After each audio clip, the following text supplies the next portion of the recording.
Hello everyone, welcome to the next lecture of Let's Talk UPSC. And in this lecture, basically, we have been continuing with the Thinkers series, and we have already done Emile Durkheim and Tancred Parsons. So the next one we are going to do is Robert King Merton. We can also call him R.K. Merton. Right, so he's the next thinker that we're going to do, the next sociologist that we are going to do. So Robert King Merton basically, if you see his histories, or if you see the theories that he's brought in, you can see that there are four different things that are very important. First one is the critique of classical functionalism.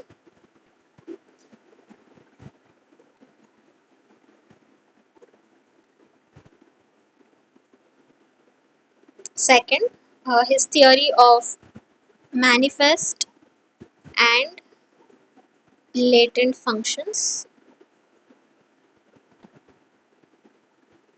Third, reference group theory.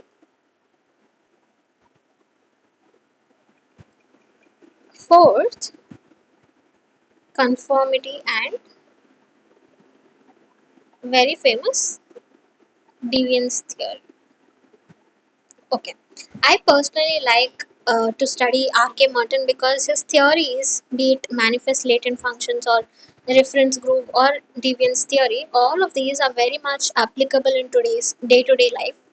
And even in essay paper or even in any other paper, you can easily use these theories of Merton and basically, enhance your the attractiveness of your answer. However, these theories are really, really very important in exam wise as well as in understanding a lot of phenomena that happen around us, right? So, R.K. Merton basically, he was a functionalist, but he was critical of the classical functionalists. Okay, he was somewhat moving away from this classical functionalist in as much as he was a functionalist, but he was also moving away from functionalism. He was trying to bring out middle ground theories. Remember in the last lecture when we have seen Talcott Parsons' theory of social system and theory of pattern variables and the agile framework, we have criticized him by using Merton, whereas Merton, who was a student of Talcott Parsons, said that we don't need grand theories, but we need middle ground theories. Okay, something that comes in middle and something that gives you a lot of scope for expansion is what Robert King Merton believed in, right? So for that he gave this critique of classical functionalism. So let us now start with that. So what was his critique of this classical functionalist theory, right? So the criticism of the classical functionalist theory. So you might be wondering, what is this classical functionalism? It is nothing but the same thing that we've done in the lecture, I guess 7, where we've started Emile Durkheim. In that, the first part of this lecture basically deals with functionalism. Please go through it to understand what functionalism is in detail, and only then you can understand what R.K. Merton basically means to say when he criticizes this classical functionalism. So, not just classical functionalism, but he also criticizes certain anthropologists' work also, who were also functionalists, right? And the names of them include A.R. Radcliffe Brown and Malinowski, right? So he criticizes A.R. Radcliffe Brown and Malinowski as well because they also were functionalist anthropologists, and along with them, their works were similar to that of Durkheim and Parsons. So since we have done Durkheim and Parsons, you can very well go back to Durkheim's first lecture, lecture 7, part 1, and look at what this functionalism theory is, and then come back to R.K. Merton, who gives the criticism of this classical functionalism. So now let us look at the criticisms. Okay. So there are three criticisms that he gives. The first criticism is against the postulate of universal functionalism. Okay. So when we were doing Durkheim and when we were doing functionalism, I have told you how functionalism basically tells that everything in this society has a particular function, and that function is nothing but a positive contribution to the society. That is what functionalists argue, right? They basically say that in every situation or in any civilization, anything that is present has certain function. And we have even gone with the example where Malinowski says that witchcraft is functional because it is present in the society. See the irony here. Malinowski is a functionalist, anthropologist, and he basically says that witchcraft is a positive contributor to the society just on the basic reason that it is present in the society, right? So that is what is a postulate of universal functionalism. That means everything and anything that is present in the society is functional to the society, is what the classical functionalists argue, right? So they basically assume that all existing social and cultural norms are functional for the whole society, right? So Merton says that everything and anything present in the society is not functional. It can be functional, it can be dysfunctional, and it can also be non functional. So he says that it is not a strict rule that everything in the society has to be functional only. It can be functional, it can be dysfunctional, and it can also be non functional. For this, if we have to take an example, we can take the example of poverty. Okay, poverty. Poverty is functional for whom? For the rich people, because only there are poor people, and that is why some people are called rich. It is dysfunctional for whom? The poor people, because it doesn't give them anything in return, and it is not functional for those who have renounced the society. For example, and the sadhus and the rishis, etc., who have gone away from the society. They don't even understand what is poverty, and they don't even wish to understand what is poverty, right? So for them, it is something that is non-functional, right? So he says that anything that is present in the society can be functional, can be non-functional, and can also be dysfunctional. It need not just be functional itself. So that is the first criticism. Okay. So now the second criticism. The second criticism is that of the assumption of functional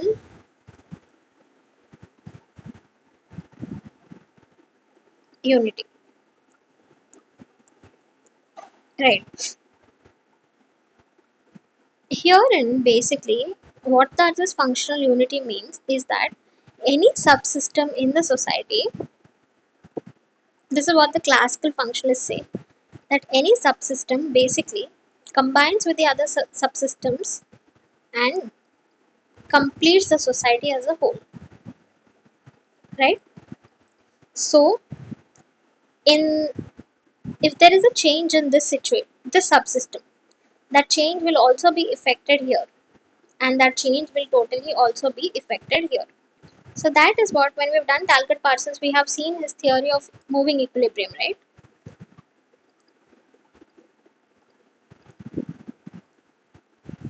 Isn't it the same thing? Isn't whatever he said is the same? He said that if there is a change in one particular subsystem in a system, that change will be percolated to the entire system, right? And a small gradual change will lead to a small gradual change in each and every part of the system, is what Talcott Parsons said in his moving equilibrium theory. But Merton says that this might not really be true, especially in the post traditional societies. In traditional societies, maybe this might have been true, but in the modern societies, this is not exactly true, right? In the modern societies, this is not exactly true. In modern societies, there is a wide degree of structural differentiation, and this assumption may not hold good, right? For example, in the traditional society, every subsystem had had a special function that it had to do. It had a special function that it had to do. But in today's modern society, every subsystem can do one specific function, but it also can do many other functions as well. For example, previously in traditional society, we have seen Ramayana or in any other thing, there used to be like different people teaching different things, right? For teaching archery, there is one particular person. For teaching studies, there is a particular person.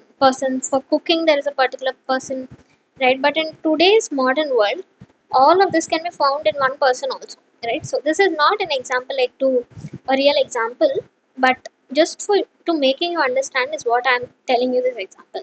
So today you don't need to have special functions for a special subsystem.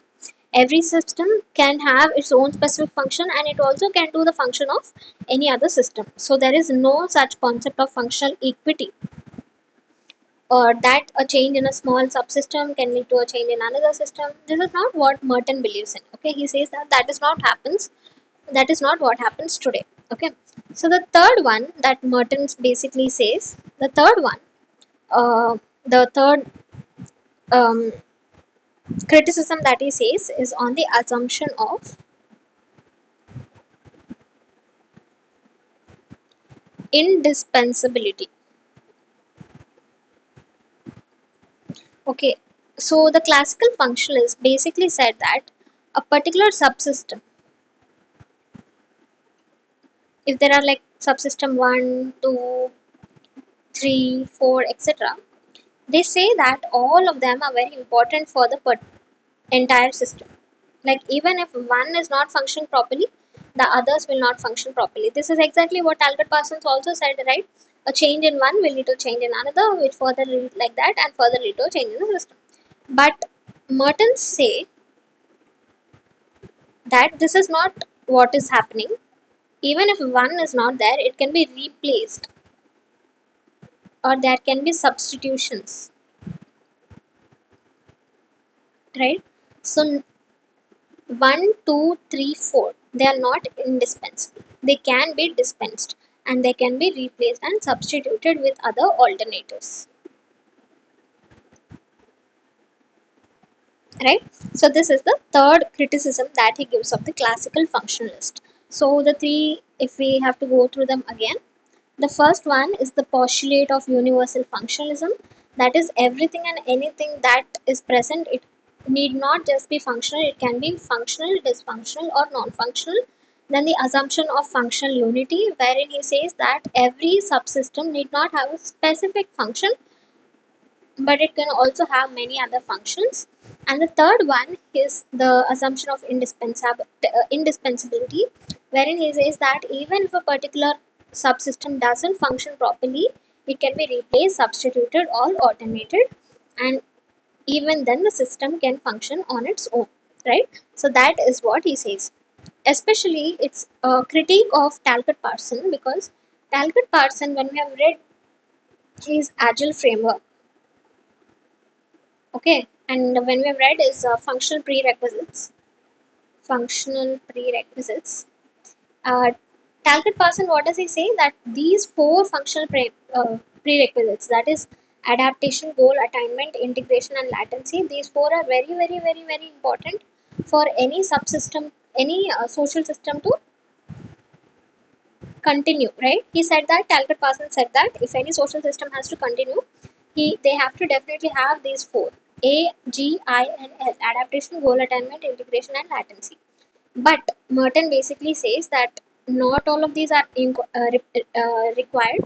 Even if one is missing, it can be performed by any other one, or even if this one is missing, it can be alternated or replaced or substituted with any other function. So that is what basically he says, right? So basically, Merton, you can use him as a very great critique of Talcott Parsons' theory of functional prerequisites, right? And also of classical functionalism, right? So this is the critique of classical functionalism by R.K. Merton. So now let us look at his next theory, which is very, very, very interesting. That is the theory of manifest and latent functions. Right. So what are these manifest and latent functions? So let me just give you an example, and then maybe you will understand what exactly the thing means, right? So the example, let us just take the example of what Merton himself gives. Okay, he gives the example of a particular tribal group. Okay, this is a village. There are these tribal people, tribal group. You can say the group means many people, not just four people. And it was sunny one day, and then after some time it started to rain. And these the tribal groups basically they do rain dance whenever rain occurs. For any person, for a normal person like you and me, if we were seeing this situation from far away, we used to think, why are these people mad? That why are they getting wet in the rain and why are they dancing? But for Merton, we can say that this activity of the tribal group, who are also called the Hopi Indians, that's the name of the tribal group. The activity here has certain functions. So I told you, though Mertens was against the classical functionalism, he was still a functionalist. Okay, so he was still a functionalist. He believed that everything had a function, or a dysfunction, or a non-function. Whereas classical functionalists believed that everything had only and only a function. But Merton said that there is a function, a dysfunction, or also a non-function. Okay? There can be any three of them, right? So manifest and latent functions for Merton means that the any activity can have two different functions. One is manifest function and the other one can be latent function. I'll give you another example also, but let us just understand this and then we'll go to the another easier example. So manifest meaning anything that is seen or anything that is intended or anything that can be recognized. Okay, that is the thing that is going to happen for sure. So here, if you see this example, it means that the people are happy. So in this example, they are happy, or the occurrence of the rain is the intended outcome because of their dance. These are like the on the face of it, whatever we see are the manifest functions. But what are the latent functions? Latent functions mean that which are not intended or not recognized, but they still happen. So for example, here when they're doing all that, they are forming a collective, they are forming a collective group, they are becoming each other's support morally as well as physically. All this is not identified by you and me. Okay, these are latent functions, they cannot be seen with our eyes, they cannot be intended, they cannot be recognized, but they are something that are still happening, right? So let us take a very easy example and let me help you understand that. For example, there is India versus Pakistan match, cricket match, India versus Pakistan cricket match. So for this, what are the manifest functions? If India versus Pakistan match is happening and I as a person am seeing. Why am I seeing? I'm seeing because I want my country to win. My country to win. I want India to win, right? And that will give me happiness. So that is my manifest function. Now, what is the latent function here?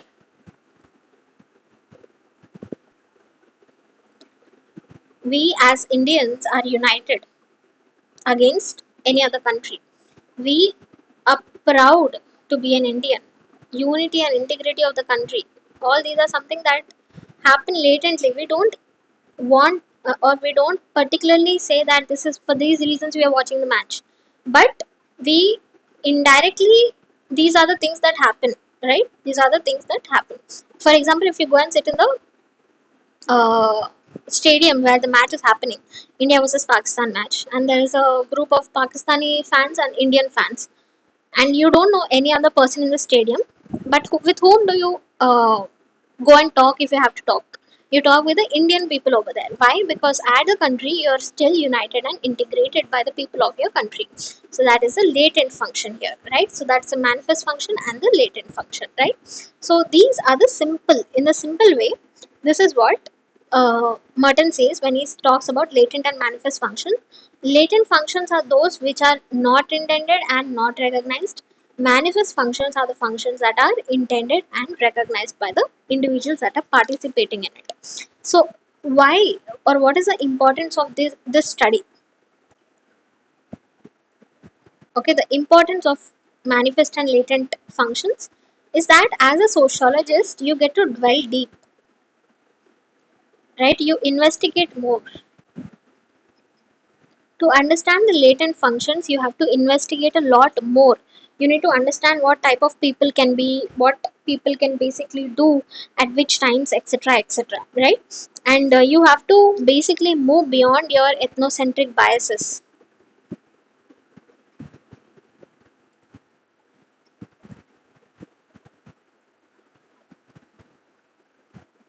right? You have to challenge your moralities.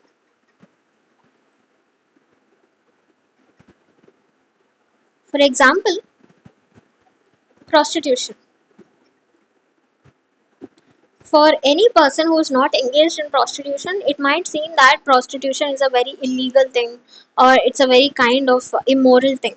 But for the person who is engaging in that particular activity, the latent function could be that she is becoming a person who, or he is becoming a person who wants to do whatever he wants to do, right?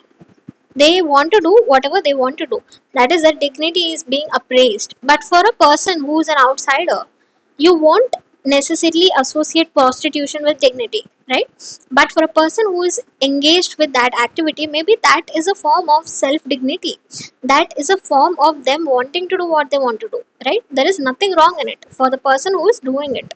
So to understand all that, you need to know the latent function of prostitution. That is, the latent function here is because it can bring a lot of self dignity to the person who is doing it, because he or she is going to earn a lot of money from it, or at least that much money that is given, or that he or she can basically afford to keep up his living, right? So that is the latent function of prostitution. Manifestly, you can upar se you can see, or upar se you can know that this is what is happening, but only when you know that this is also an outcome. And how will you know this? You will know this when you challenge your moralities, when you challenge your ethnocentric biases, when you have challenge your prejudices. And that is very important for a sociologist, because sociology is not a value centric study, it is a very neutral study, right? And that is why it is also given the status of a science, especially by the positivists, because we are only going to tell you the facts, we are not going to value judge you, right? So that is what we sociologists do. And for the helping the sociologists, these manifest and latent functions are very very important, right? And then you also have Veblen's theory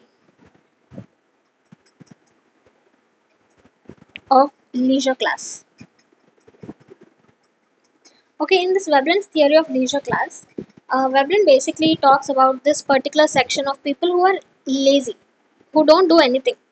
Okay, don't earn money, they just sit in the home and sleep all night, all day, eat and sleep. This is the only thing that they do. And for this, now as a sociology, we can find the latent function that these people want to be happy in life. They don't want to take any burden on themselves. They just want to be happy. They want to enjoy their life. They just want to sit in the room and enjoy their life, watch Netflix, have good food, etc., and enjoy their life. That is also a form of enjoying life, right? And the purpose of living is to enjoy living, right?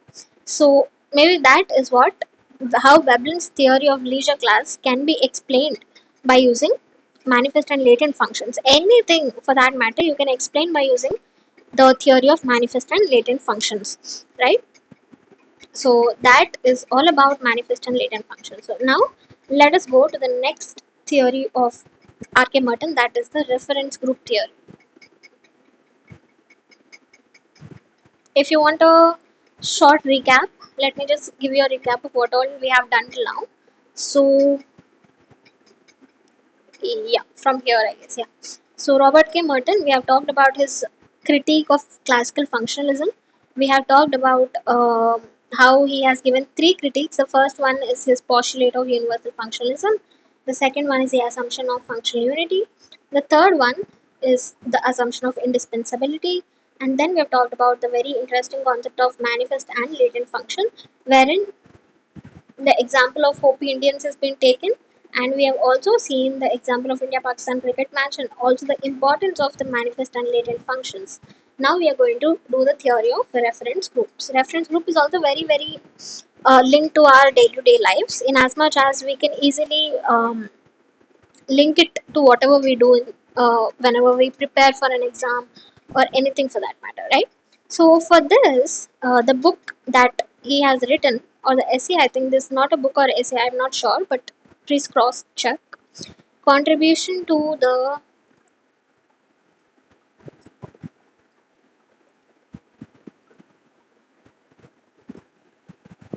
theory of reference group behavior.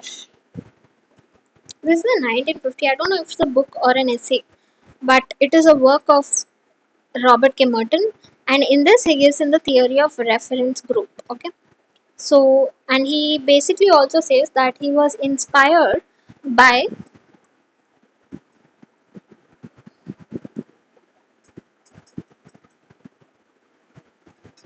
Samuel Stoffer's The American Soldier. Okay, he was inspired by this study of Samuel Stoffer that is called The American Soldier. Okay, so let us now look into what exactly does this reference group theory mean. So the reference group theory basically means that humans are all groups, right? So any human being for that matter fits in certain groups.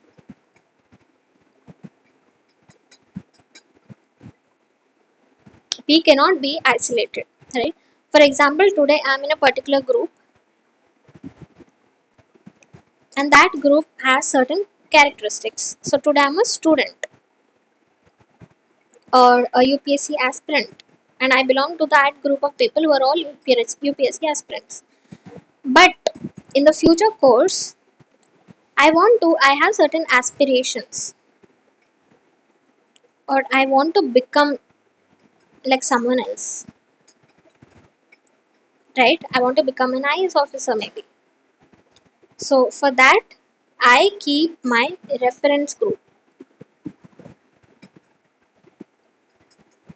and the reference group here would be a group of IAS officers, because that is what I aspire to become, right? So this is nothing but the reference group theory, right? So Merton highlights that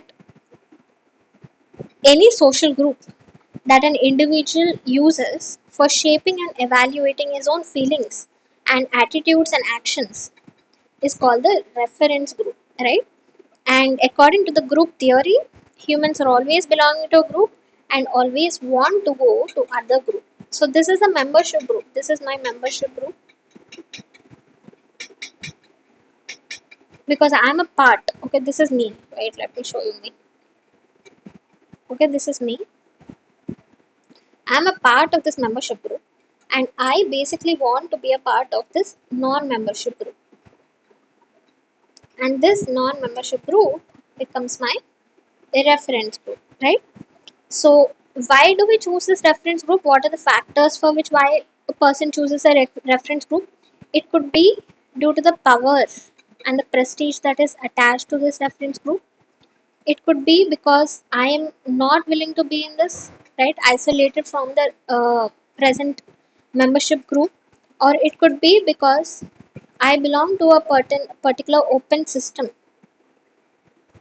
or group where I can choose to easily go to a particular non-membership group, or it can also become because I there is certain a person in this reference group that I really want to be with, right? So for that reason also, and this person might be my role model, and I want to be like him, and that is why I want to go to this non-membership group, and that becomes my reference group, right? So these are the different reasons why one choose to be part of a particular non-membership group, right? So what do I do if I want to become from here to here? I start studying well. I start, taking up classes. I start um, giving mock tests, and someday aspiring to clear the UPSC exam, and then becoming a part of this reference group that I always wanted to be. So that process is nothing but the anticipatory socialization.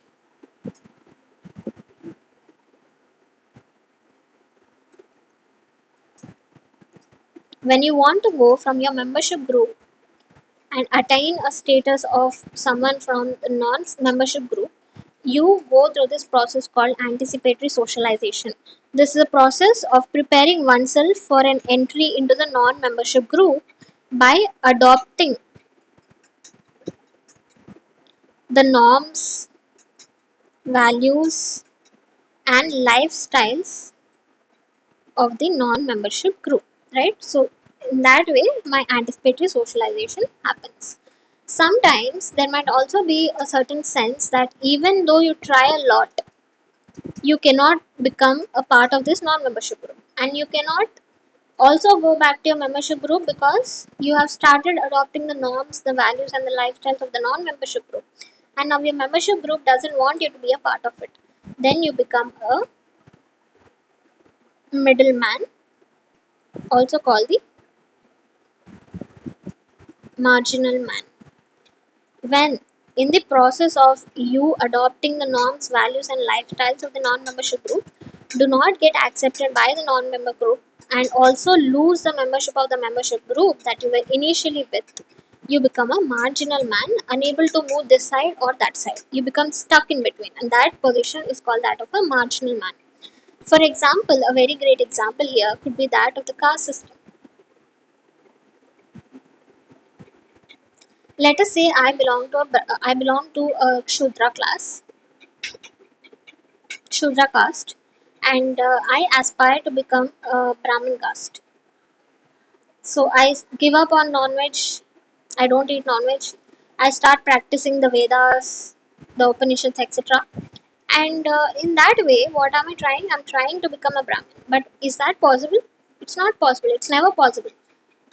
So when you start doing all of this, you get isolated from here. Your Shudra community will not accept you because you're trying to betray them. You're trying to go away from them. But the Brahmins also will not accept you because they know that you're by birth you are a Shudra. So then you become a marginal man. You become a loner. You become this marginal man who is not accepted here, who is not also accepted here, right? So this is the concept of marginal man theory that Merton used, right? And then he also talks about a psychological concept called relative deprivation.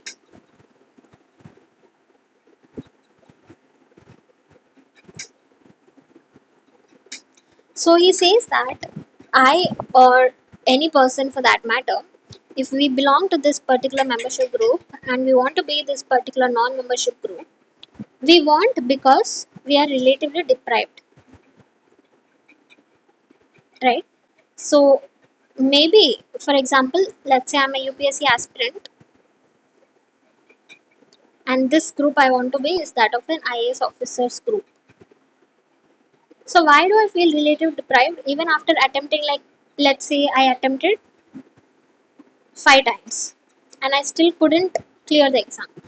I would feel relatively deprived, right? Why do I feel deprived? Because I don't, or I am not IAS officer. I want to be an IAS officer. I know that my friend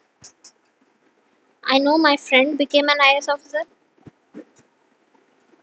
and I also know that one day I can be an IS officer if I work more hard. So these are the reasons why a person is relatively deprived. Okay, you know that you're not something, you know that you want to be something, you know that your friend or a relative or someone is already in that position, and you also know that you can become an IS officer if you put in all the efforts, and that is what causes relative deprivation. Okay, for example, if at all your neighbor, okay, he has a child, and he and you are friends. Okay, you both are very close friends. Let's say A and B, you are very close friends. Now, one day, what happened? You have been studying in the same school, same college, etc. We became an IS officer. You have been taking coaching at the same place, but you could not clear the prelims exam. But he became an IS officer. Now, how relatively deprived would you feel? Right? You would feel so much. But let's say if we already belonged to, he was from a very rich family, very he already had a brother who had an IS officer, who was an IS officer, and he was getting extra treatment from him and extra help from him. Would you feel so much deprived?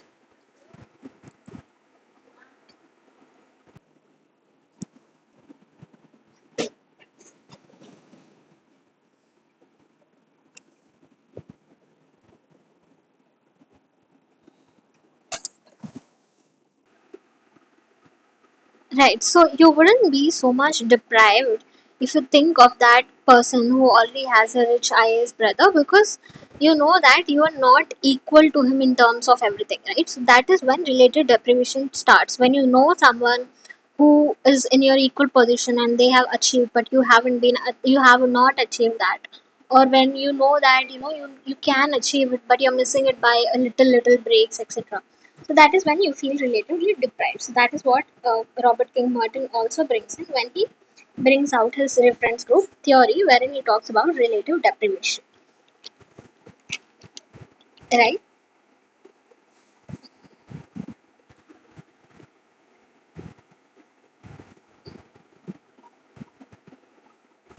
The last theory of Merton that he talks about is the theory of conformity and deviance. Right. So in this, basically, he talks about five different types of deviance that are exhibited. So in a particular society, and the reason why he says that there is deviance is because he basically analyzes this in the American context, and he says that in the American context there are certain goals that are there, and there are certain means that are there to reach these goals. Okay, the society sets these, and there's this thing called the American dream, where they say that basically even any person, even layman, can become the president of the country. That is what is the American dream.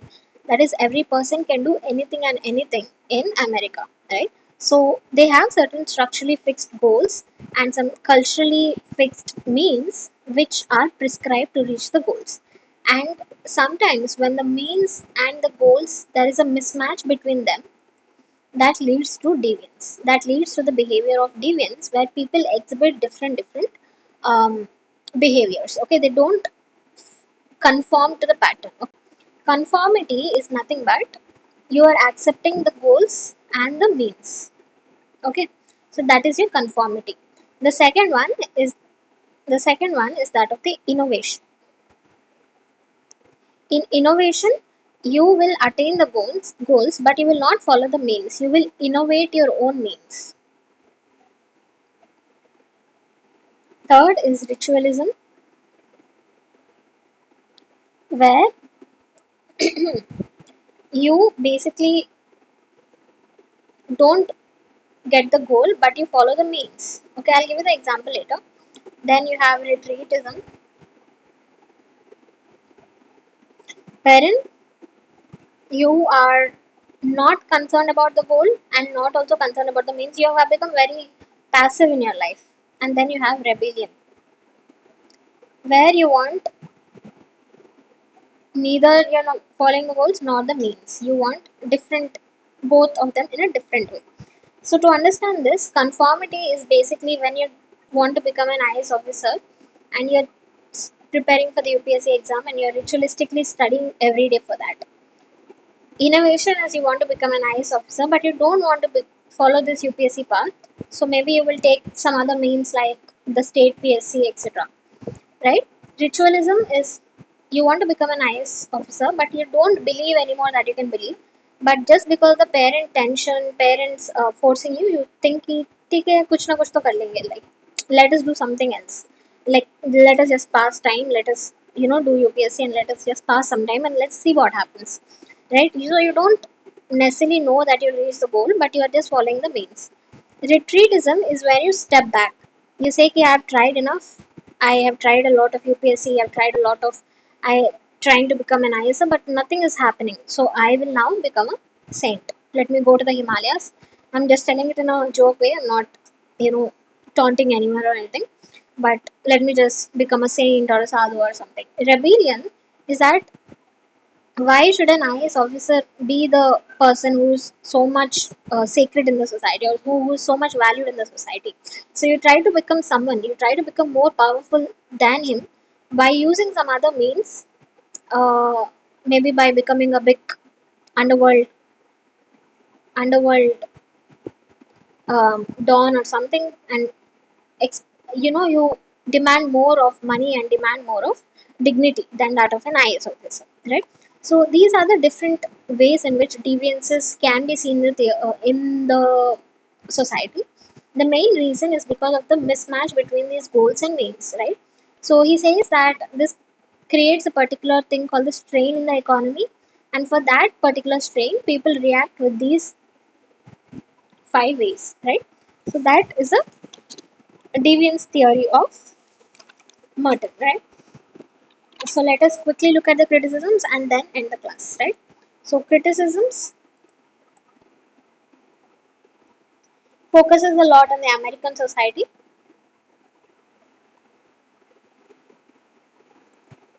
Secondly, Herbert, sorry, not Herbert,